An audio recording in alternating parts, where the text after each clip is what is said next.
মিরেরসরাইয়ে ভারতে ইপিজেড বাতিল করা হয়েছে এবং সেখানে একটি সমরাস্ত্র কারখানা হবে, এই সিদ্ধান্ত হঠাৎ করে কেন? না, এটা আমাদের অনেক দিন ধরেই আমাদের সাথে অনেকগুলো দেশের হচ্ছে। মিরেরসরাই যে ভারতীয় ইপিজেড, এটা আসলে বেশি দূর এগোচ্ছিল না, ওই জমিটা পড়েই ছিল।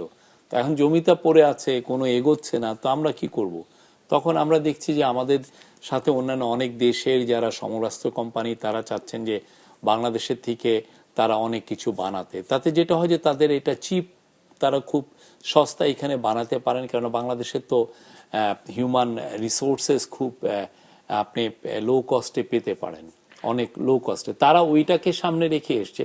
আর আমরা দেখছি যে এটা আসলে যেটা হবে যে আমার ন্যাশনাল সিকিউরিটির জন্য এটা বেটার হবে, আমার দেশের সেফ গার্ডিংয়ের জন্য এটা বেটার হবে, এবং সবচেয়ে বড় কথা হচ্ছে আমার প্রচুর জব তৈরি হবে। আমরা ডেলিবারেটলি এই জায়গাগুলোতে আমরা যাই নাই। আপনি টার্কির দিকে তাকান, পাকিস্তানের দিকে তাকান, ইভেন কাতারের মতো দেশ, তারাও এই ধরনের সমরাস্ত্র ফ্যাক্টরি করছে, কোম্পানি করছে। করলে যেটা হয় যে আপনার প্রচুর জব তৈরি হয়। এই জবগুলো আমাদের দরকার। আমার এর মাধ্যমে যদি 1 লক্ষ জব তৈরি হয়, হয় না, এটা দিয়ে আবার নিজেদেরও আসলে ক্ষতির কারণ হবে কিনা? কেন ক্ষতির কারণ হবে? ক্ষতির কারণটা কেন হবে? না, এটা তো আসলে আমরা আগে এটা হচ্ছে যে ওই যে বিশ্বের মোড়লরা এই ধরনের কথাবার্তা বলেন যে না, তোমার আসলে এটা নেওয়া দরকার না। এখন আমি কি ড্রোন নিজে যদি আমি উৎপন্ন করতে পারি এখানে, আমার তাহলে বাইরেতে আমি কেন কিনবো? আমার তো ড্রোন লাগে, আমার সিকিউরিটির জন্য আমার ড্রোন লাগে না। আমার শেল, আপনি ইয়েতে যদি ইউক্রেনের ইয়েতে দেখেন, ইউক্রেনে যে শেল ইউজ করতেছে, কামানের যে গোলা, এটা ইউজ করে দেখা যাচ্ছে পুরো ওয়েস্টার্ন ইউরোপে নাই। তখন তারা পাকিস্তানের থেকে কিনছে, টার্কিশ থেকে কিনছে। তা আপনার তো শেল নাই, আপনি তো যখন যুদ্ধ করছেন, আমরা তো যুদ্ধে যেতে চাই না, কিন্তু আমি সব সময় জন্য প্রস্তুত থাকি আমার যে ন্যাশনাল টেরিটরি, এটার অক্ষুণ্ণতা রাখার জন্য, আমার সভারেনিটি অক্ষুণ্ণতা রাখার জন্য। তো সেই জন্য যদি আমি আমার যেগুলো আমার সমরাস্ত্র এবং আমার যদি অ্যামুনিশন, সেগুলোর জন্য আমি যদি আমার প্রচুর রিসোর্সেস থাকে, এটা আমার জন্য তো ভালো। প্লাস এটা তো ইন অ্যাডিশন আমার জব তৈরি করছে, প্রচুর জব, এবং কিছু কিছু ক্ষেত্রে আপনি অনেক এক্সপোর্ট করতে পারেন। আপনি টার্কির কথা চিন্তা করেন, টার্কি গত বছর $87 বিলিয়ন এক্সপোর্ট, আমরা টোটাল এক্সপোর্টও এটার সমান যেতে পারে নাই। 87 বিলিয়নের সাথে সমরাস্ত্র এক্সপোর্ট করছে।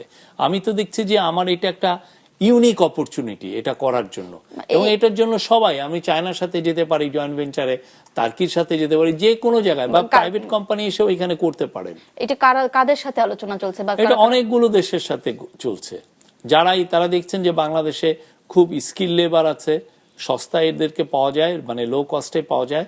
প্লাস এই যে একদম আপনার মিরেশ্বরে পুরো এই জায়গাটাই পড়ে আছে, তাড়াতাড়ি এসে প্লাগ অ্যান্ড প্লে খুব দ্রুত আপনি একটা ফ্যাক্টরি করে ফেলতে পারেন। তো তার জন্য লাভ, আমার জন্য, আমার এখান থেকে এক্সপোর্টও হচ্ছে, আমার জবও তৈরি হচ্ছে। এর মধ্যে যদি আমার 10,000 জব তৈরি হয়, এটা আমার জন্য কি ভালো না? এই সমরাস্ত্রটাতেই আমরা গেলাম কেন? অন্য কিছু আমাদের তো সবই যাচ্ছি, আমরা এই জায়গাটাকে ডেলিভারিটলি আমরা যাই নাই।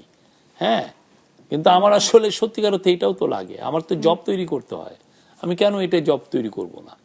আমার লাগে না। আর আমার যদি ড্রোন তো লাগে, আমার কোনো জায়গায় যদি এমন কিছু সমস্যা, আমার বে অফ বেঙ্গলে ধরেন পাইরেটসরা আসছে, বা বে অফ বেঙ্গলে দেখা গেল যে বিদেশি শিপ এসে আমার মাছ ধরে নিয়ে যাচ্ছে, দেশের নিরাপত্তার স্বার্থেই আমরা সমরাস্ত্রের দিকে যাচ্ছি, এরকম নিরাপত্তার স্বার্থে, জব তৈরি করার জন্য, এক্সপোর্টের জন্য, আমার ইকোনমির বুমিং এর জন্য, সবের জন্য এটা লাগে।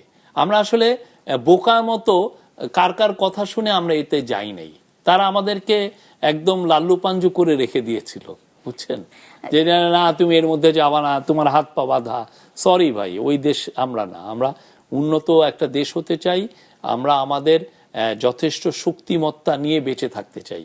তো সেটার জন্য যদি আমার সমরাস্তে বাট আমরা কাউকে তো অ্যাটাক করছি না, কারোর সাথে আমরা যুদ্ধে যাচ্ছি না। এটা আমার নিজস্ব স্ট্রেংথের জন্য এটা লাগে।